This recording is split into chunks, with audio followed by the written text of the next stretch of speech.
Hello and welcome to another episode of the Breachside Broadcast, home of the finest voxcasting either side of the breach. On today's episode, we begin the story of the Nephilim, those terrible creatures who inhabited Malifaux before humanity arrived through the breach. But there are also creatures who have lived in Malifaux even longer than the Nephilim, and there are creatures who are part Nephilim, part human. You will meet them all in part 1 of The House Folds, right after this word from our sponsor.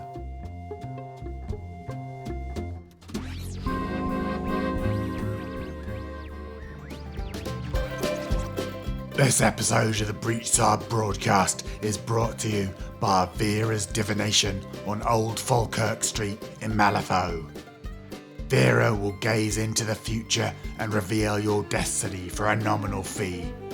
Just bring along the blood, bone or viscera of an animal, or, if you're feeling flush, a human. Live sacrifices with greater prophetic accuracy are also available at extra charge.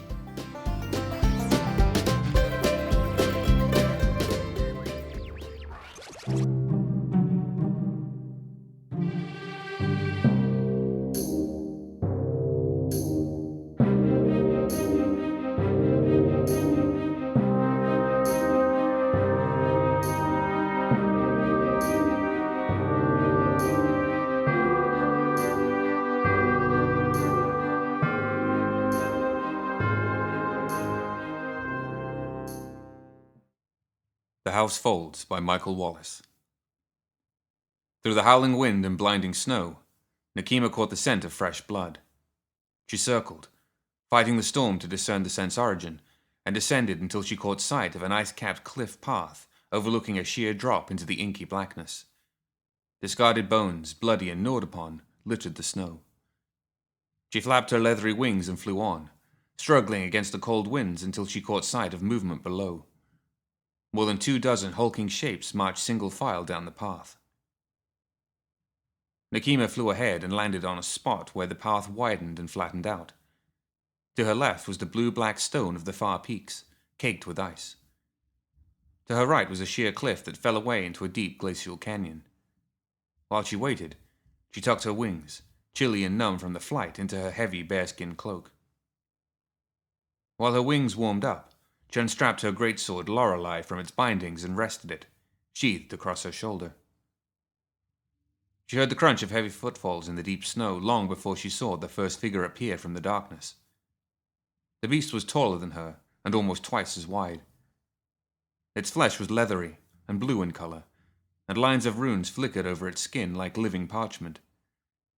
Shards of crystal jutted from its back, though Nekima could not tell if they were some kind of crude jewelry or natural growths. It had a broad head, with little in the way of a neck, round jowls around a moor of needle-like teeth, and a single sickly eye above its pug-like nose. It wore nothing more than a loincloth of torn hide, but the spear it hefted looked like a withered tree wreathed in crystals. The creature halted when it spotted her, and let out a warning growl to its kin that echoed down the line and brought their procession to a halt. Nekima waited just long enough for the cyclops to begin murmuring among themselves to call out to them, "I am Nekima, queen of the Nephilim. I seek the prophet, the one they call Euripides. Come forward." Her words echoed across the mountains to her left, punctuated by the cracking and rumbling of distant snow. The lead cyclops snorted, puffing a thick cloud of hot breath into the air. "Big noise, Black Blood. You make ice fall." "I can fly," Nekima pointed out. "You cannot. Bring your prophet forward, or I'll dig him out once the rest of you have been buried." A chuffing of surprised, angry grunts was their reply.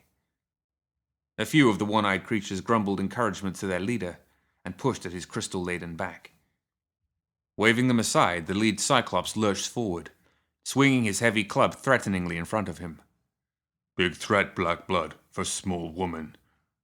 Speak small or be broken." Nekima tilted her head and arched her eyebrows. She tightened her grip on Lorelei's hilt, and felt the blade's dormant hunger begin to stir. When she spoke, her voice was just as loud as before. "I'd like to see you try." The cyclops let out a rumbling growl. Not the most threatening war cry, but even this simple creature seemed to respect the dangers of an avalanche, and charged. For its size and weight, it made remarkable speed through the heavy snow, which kicked up behind it in a plume, obscuring the rest of its kind. Nekima waited until the beast was almost upon her, drew Lorelei just slowly enough to pique the blade's attention, and then kicked a wad of ice and rock at the cyclops, catching it just above the eye. The cyclops let out a yelp of panic, clenched its eyes shut, and stumbled in its charge. Nekima borrowed a human convention, and casually looked down at her fingers, as if more interested in the state of her claws than her opponent. Blinded by a little snow. How did your kind ever survive this place? The cyclops evidently found the gesture just as infuriating as Nekima had the first time her sister had done it to her. Rubbing its face clean, the cyclops pulled itself to its feet and snarled. Thick drool oozed from between its teeth as it charged forward again, this time keeping one hand up to protect its eye, while the other hand held its spear out like a jouster's lance. Nekima waited until the last minute before feinting left. As the cyclops shifted that direction, she took advantage of the opening and leapt forward, her cloak falling away from her shoulders. She flapped her wings, kicking up a plume of powdery snow as she launched herself to the right. As the spearhead passed her, she swung Lorelei two-handed at the beast's legs with all her might. Lorelei was sharp enough to cleave 3 humans in half with a single swing, Nekima's personal best to date, but as it struck the cyclops' shin, she heard the sound of cracking ice, and then the blade bounced backward, knocking Nekima off balance. The cyclops quickly recovered and backhanded her, and she was forced to drop Lorelei in order to bring her forearms up and block the attack. The blow reverberated through her body, and the next thing Nekima knew, she was sprawled out in the snow, nearly a dozen feet away, her arms numb and her head ringing from the tip of her horns to the base of her neck. If she had been a second slower, the beast would have snapped her neck, or even shattered her skull. Fighting the urge to simply black out, Nekima rolled onto her hands and feet and shook her wings clean of snow. "All right," she muttered, spitting blackened blood into the snow from a torn lip. "That's how you survived." The cyclops chuffed laughter. It knelt down and plucked Lorelei from the snow. "You dropped your fiddly knife, Black Blood." The creature hefted Lorelei and hurled it at Nekima's chest. Nekima threw herself backward and whirled the blade into her hands, catching it mid-air. With a twitch of her wings, she put herself into a spin and hurled the hungry blade back at the cyclops with all of her might. It would have gored lesser beasts, but it succeeded only in tearing a shallow gash across the cyclops' stomach. The wound was enough to distract the cyclops, though. It stumbled backward, and Nekima launched herself forward, kicking up snow as she crashed into its chest. The impact sent it tumbling over onto its back, and with a flick of her wrist, Nekima recalled Lorelei back to her hand. A single beat of her wings propelled her up onto the cyclops' heaving breast, and without hesitation, she rammed the blade downward through its widened eye. The cyclops screamed a pig-like squeal that rippled through the canyon. The cyclopes that had, up until that point, been quietly enjoying the fight, let out grunts of alarm as their single eyes strayed upwards towards the ice-covered mountain peaks. "Enough of this," came a rumbling voice that cut through the grunts. "End him before you bury us all." Nekima put all her weight on Lorelei, and was rewarded with the crack of bone and the sensation of her blade puncturing the frozen earth beneath the creature's head. The cyclops ceased making all sound and went limp. Nekima planted her hoof on its jaw and yanked Lorelei free, spraying blood through the air. A particularly large form shouldered its way to the front. Unlike the others, which appeared to be old and rugged, this monster was verging upon ancient. Its skin was torn and cracked, and the crystals on its back were smoothed from time and weather. A long, frozen beard hung from its chin. An old cloth bandage wrapped around one of its eyes, while the other blazed red with an intensity that hinted at a sharp mind. Strips of fabric hid heavy belts loaded down with an assortment of objects: bones, daggers, pouches, and other implements she'd seen carried by her own shamans. Nekima hopped down from the corpse and strode through the snow toward the elder prophet. "Shall I assume that you are the prophet I seek?" The elder stood up straight, his height easily dwarfing his kin. I am Euripides. Speak, Nephilim Queen, and be gone. My patience is thin, and this canyon is not safe. Nekima flicked the blood from her blade. I seek knowledge, prophet. I did not come to make war. Euripides snorted, sending walls of snow dancing through the air. You have a very Nephilim way of asking for assistance. Nekima grinned. I will take that as a compliment. I traveled to your throne but found it empty. Now here you are, descending down from your mountain. Had I been told this instead of seeing it with my own eyes, I would not have believed it. She paused and allowed her gaze to stray to the dozens of cyclopes lined up behind their chieftain. How long has it been since your kind has seen the lowlands? Many years, Euripides replied. Centuries before your mother's reign, and then longer still. Nekima sheathed her blade and crossed her arms over her chest. And now you descend to answer Titania's call. Euripides motioned to the south with a massive hand. The beckoning. She calls. We answer. This is the pact we swore long before your kind blighted Malifaux, Black Blood. Nekima scowled. Malifaux is ours, Cyclops. Euripides' stony lips pulled back into a thin grin. For now. Your mother ruled for an age, your sister a century. How long do you think your crown will endure, little one? Nekima felt her teeth grinding and forced herself to stop. Enough. We are set upon by invaders from another world, and they are actively working to free the tyrants from their prisons. Plague, December, Cherufe. Her hand tightened around Lorelei's hilt. Titania bids you to peer into the future to see how best to destroy them once and for all. Euripides' eye narrowed as he peered more closely at Nekima. When your sister came to me a century ago, she demanded to know the destiny of the humans that had moved into the city. She threatened to tear down this very mountain and batter me to death with every stone, until I told her what she wished to know.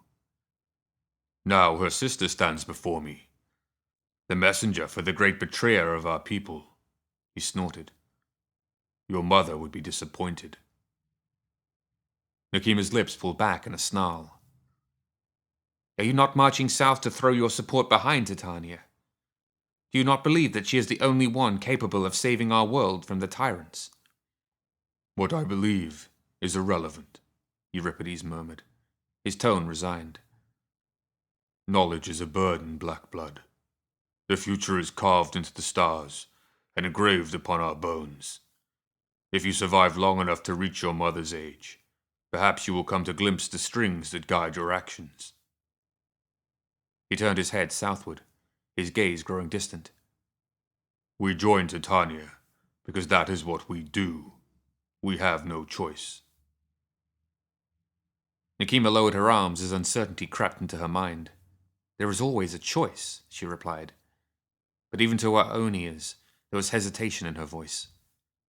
Their thoughts flitted to the swamp hag, the former human, and how often her sister had turned to the woman for guidance and knowledge. The idea that her actions might be predetermined was an uncomfortable thought, and she was unable to keep her expression from betraying her feelings. As she worked through the concept of predeterminism, Euripides stepped past her and plucked up his dead kin. He handled the corpse like a doll, turning it over in his hands before plunging his thumbs into its gut. He tore the smaller cyclops apart like he was splitting a rotten pear, allowing its steaming blood and entrails to spill out onto the ice and snow. With cracking knees, the elder giant bent low to read the portents as the blood cooled. The scent of fresh blood pulled Nekima out of her thoughts, and she watched Euripides curiously as he peered at the blood. She had grown up among the black blood shamans of her people, and had seen them perform countless divinations, but this was different. There were no chants of ancient words or strange invocations, just spilled blood and the wisdom to interpret its meaning. Despite her better wishes, she found herself intrigued. I see darkness, Euripides finally intoned. A hungering darkness that reaches out from a jar of sweet nectar, filling the weak with brilliant light that only serves to deepen the shadows around them. The darkness transforms the city into a glowing sun that casts all of Malifaux in deep shadow, until finally a winged queen steps forward, the champion of her people. Nekima stared down at the blood, trying to catch even a glimpse of his vision. Does she defeat the darkened sun? Euripides dropped the corpse to the ground and reached forward, wrapping his large hand around the smaller cyclops' head. With a loud crack, he tore the head free of its body and used a finger to scoop out its brains from its ruined eye socket. Then, eye narrowed. He peered into the empty skull for what felt like an eternity. "No," he finally intoned. "The shadows consume the winged queen, devouring her own darkness and filling her with light." I see. A shiver that had nothing to do with the cold passed down Nekima's spine. Any creature capable of enslaving Titania was a powerful opponent, but already some of the pieces were coming together in her mind. She shook her head and unfurled her wings to take flight. I shall bring word of your prophecy and your approach back to Titania. When she learns of the darkness that threatens her— "No," Euripides interrupted, his gaze swinging back to Nekima. "This is not her future black blood. It is yours." The color drained from Nekima's face, and she took an involuntary step backward. She opened her mouth as if to say something, but then her features set themselves into a determined scowl. Her wings flared open, and in the blink of an eye she was gone, nothing more than a speck in the swirling snow.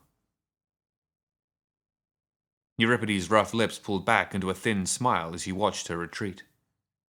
Then he turned back to his people and raised the skull of the fallen Cyclops high above his head. "Hydrak has fallen," he grumbled, his powerful voice carrying to the back of the group despite his soft words. "Let his kin step forward and feed." The ranks of the Cyclopes parted to allow two females to step forward, their eyes watery as they approached the remains of their kin. Euripides and the others turned their backs on the sight, allowing them privacy as they feasted. Take the shot. Angel Eyes ignored the command. She clenched her living eye shut and focused through the mechanical one strapped to her empty right eye socket. Through it, she saw the wagon hurrying through the Badlands, making its way south behind a team of 4 horses. The driver cracked his whip over their heads, refusing to slow, though the horses were all panting and their haunches were foaming with sweat.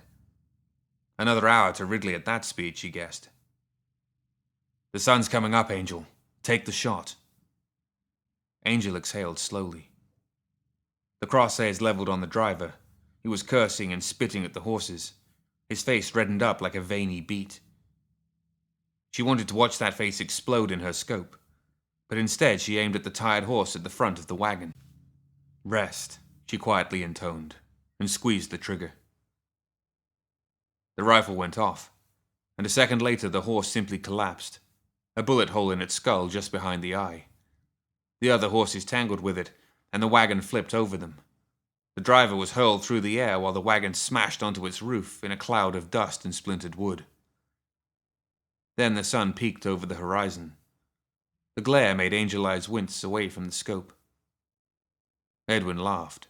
The squat Englishman was more a shaved weasel than a bulldog, his leathery skin dirty from the road, and his otherwise smooth scalp broken by a pair of lopsided horns that jutted from his forehead. Inhuman red eyes winked at her from under a heavy brow. "Nice shooting, bird." Angel Eyes sighed and took her finger off the trigger. "Make sure no one gets away." "Too right," Edwin agreed. He lurched forward, scrambling on his hands and knees. He descended from the hilltop, kicking up dust as he went.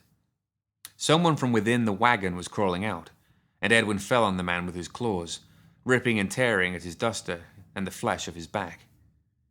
Angel picked herself up and strapped her rifle to her shoulder, taking her time going down the hill to join Edwin. He yanked someone from the wagon who was either unconscious or dead, and ripped his throat open just to be sure. While he wriggled into the wagon itself, Angel drew her pistol and checked on the wagon driver. His arm was snapped above the elbow, but he was half conscious, coughing blood from lips that were almost white. She put her boot on his arm and leaned on it, causing him to scream, his beady eyes focusing on hers. "Thanks for the stones," she said. She aimed the gun at his forehead and pulled the trigger. "Edwin." "Yeah?" called the muffled voice from inside the wagon. "Don't rip him up too much. It's supposed to look like a robbery, not Neverborn." "I know. Just grabbing some trinkets." While he robbed the dead, Angel went to each horse, checking them for injuries. 2 were only bruised, though clearly panicked. The other was wounded to the point of absolute stillness, the whites of its eyes showing as it watched her. "Easy," she cooed. "Shh." She unstrapped the healthy horses, untangling them from the reins of leather and metal. She took out their bits and let them sprint away to freedom. "Good girls," she said. Then she knelt by the last one. She patted its neck gently, keeping the pistol behind her back while she cocked the hammer. She continued to pet it until it closed its eyes. She put the gun to its head and pulled the trigger. Edwin emerged from the wagon, carrying belts of ammo, spare pistols, and a small chest locked with a heavy pneumatic seal. "You done yet?" he asked. Angel Eyes stood up, wiped her living eye, and went to join him. "That box got a key?" "Not with this wagon," Edwin said. "You think the Arcanists would be that dumb?" "I know an expensive lock when I see one," Angel replied. "I'd hate to come all this way to just watch you blow your own fingers off getting into it." "Appreciate the faith you've got in me," Edwin chuckled. He pulled a pair of long metal pins from his belt and inserted them into the lock. "This one's an oldie.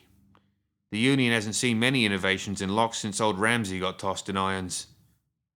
I could open it in my sleep." "Then do it without talking," Angel said. She kept her distance from him while he worked, her eyes flicking between horizons. She didn't think anyone would stumble upon them. But being this close to Ridley and robbing an Arcanist wagon, the sky could be full of magicians in seconds if she... A dark speck in the sky drew her mechanicalized vision. "Work fast, Ed." "Just a second. Let me concentrate." Angel drew her rifle and looked down the scope. She could just make out a pair of dark wings spread out behind the speck, gliding on the chilly morning air. "Is it Arcanists?" Edwin asked. "No," Angel said. "One of Nekima's messengers." "Oh, well, that's just peachy," Edwin said. "Keep picking. I'll handle it." She walked back up the hill, putting herself out of Edwin's earshot and letting the towering Nephilim spot her, though she suspected it already knew her location.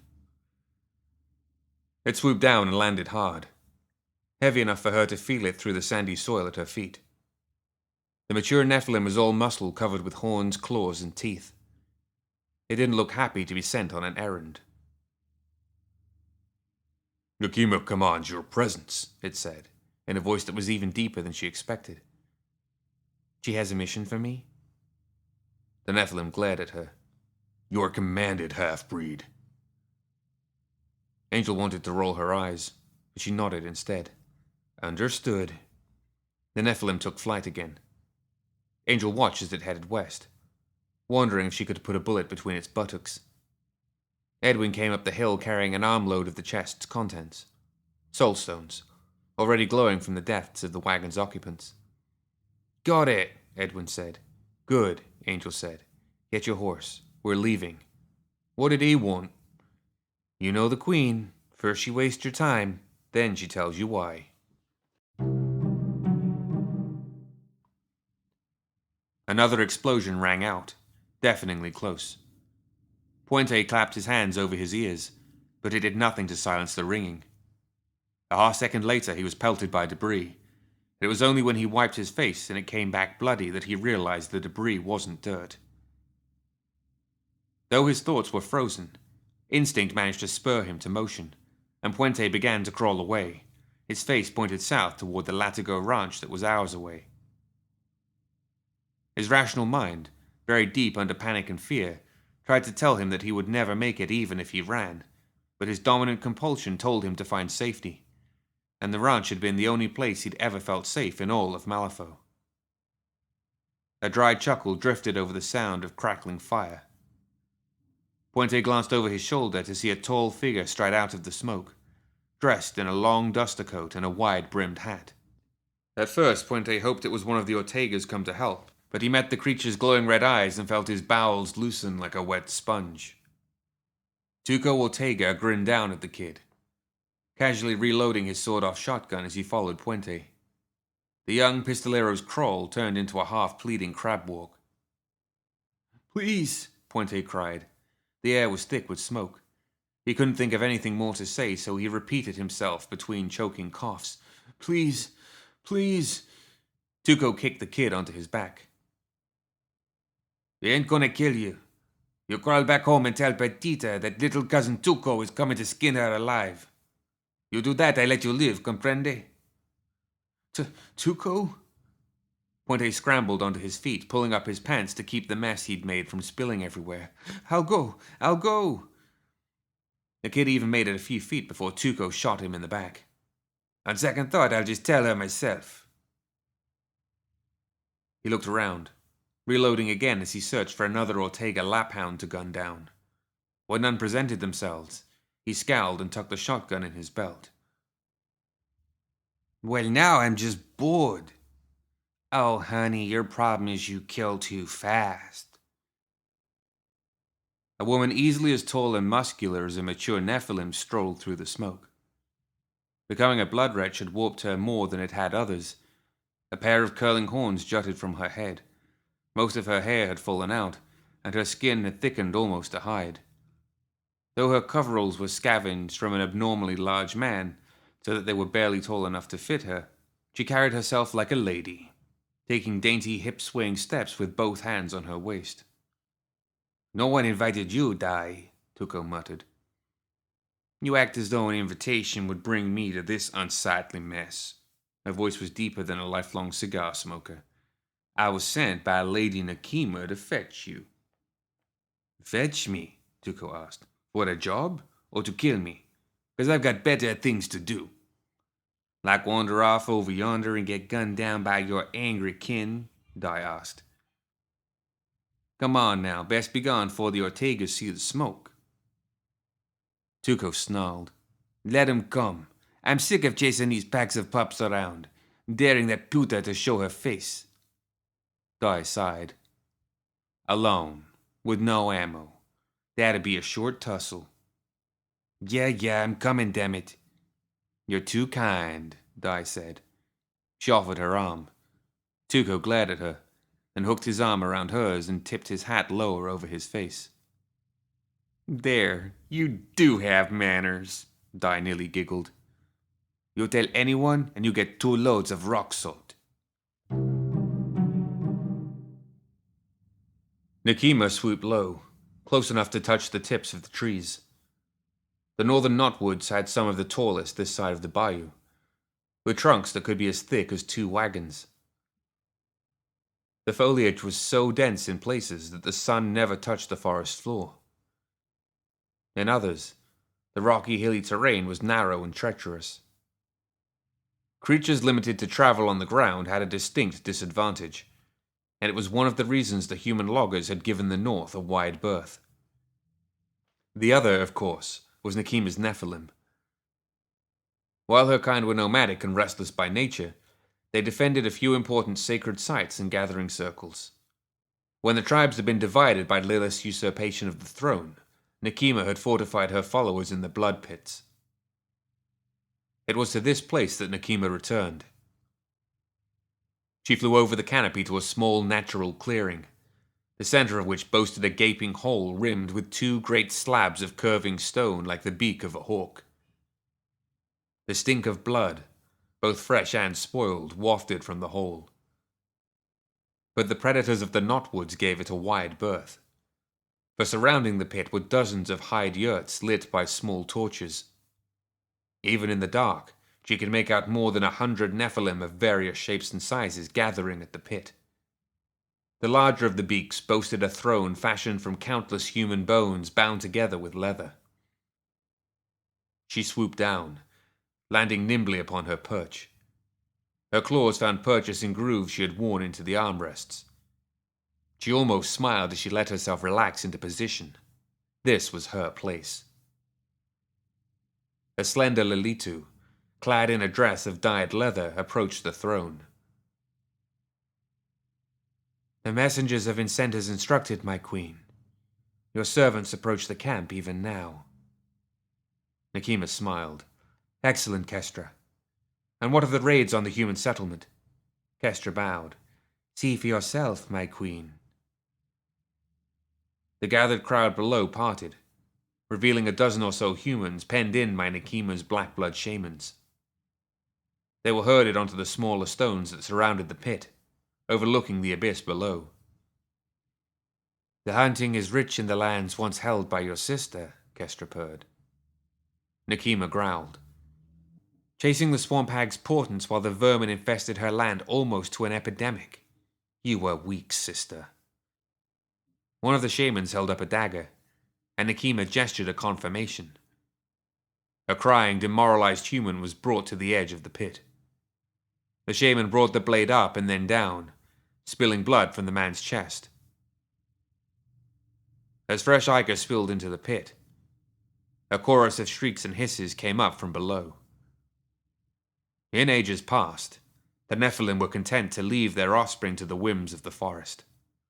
The weak would perish, while the strong would thrive and undergo their metamorphosis into stronger, more intelligent forms. But Nekima desired an army, and such breeding practices were inefficient. Now the teratots were deposited in the blood pits, where they waited to be fed. Those that were strongest took the most, and when they underwent the change, they would climb or fly out of the pit to join their kin. Those that were weak were destroyed by their kin, or disappeared into the myriad tunnels under the pits, never to return. It mattered little either way. The shaman tossed a human's body into the pit, letting the remaining humans listen to the feasting as their turn approached.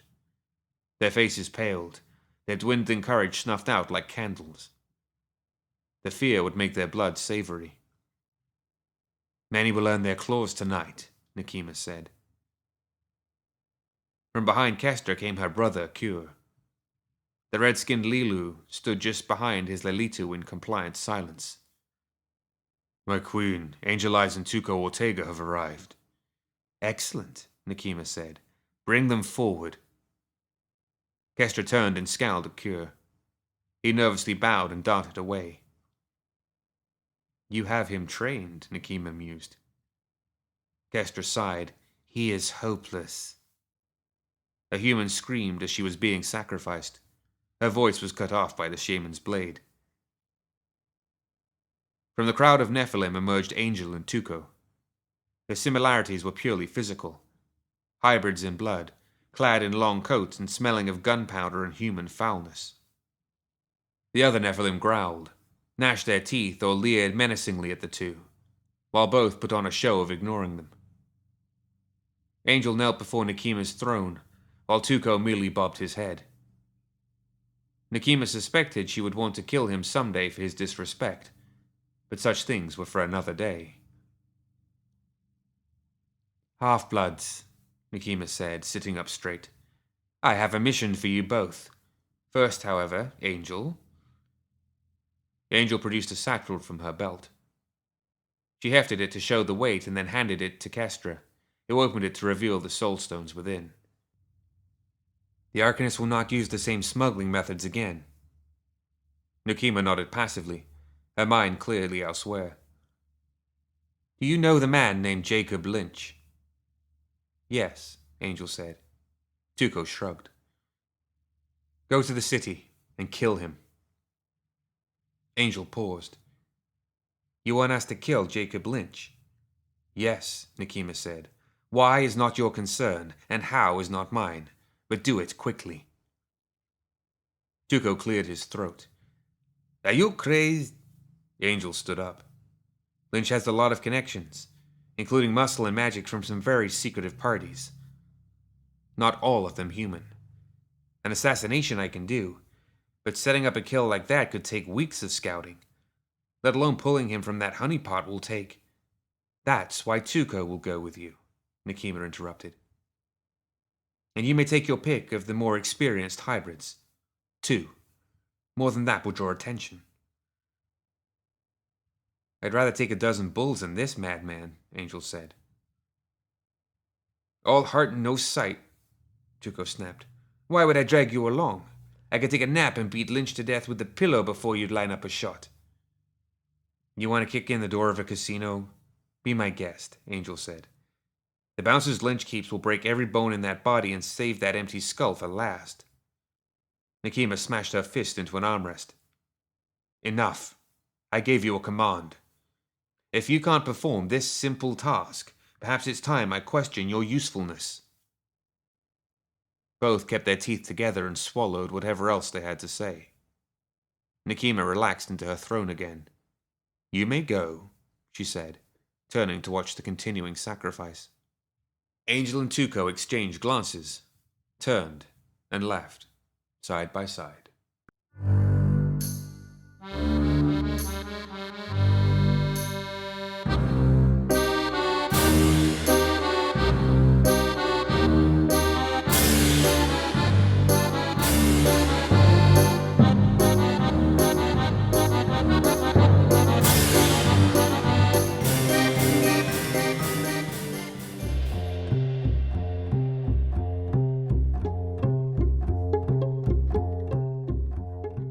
That's it for another episode of the Breachside Broadcast. Join us next time for the conclusion of The House Folds.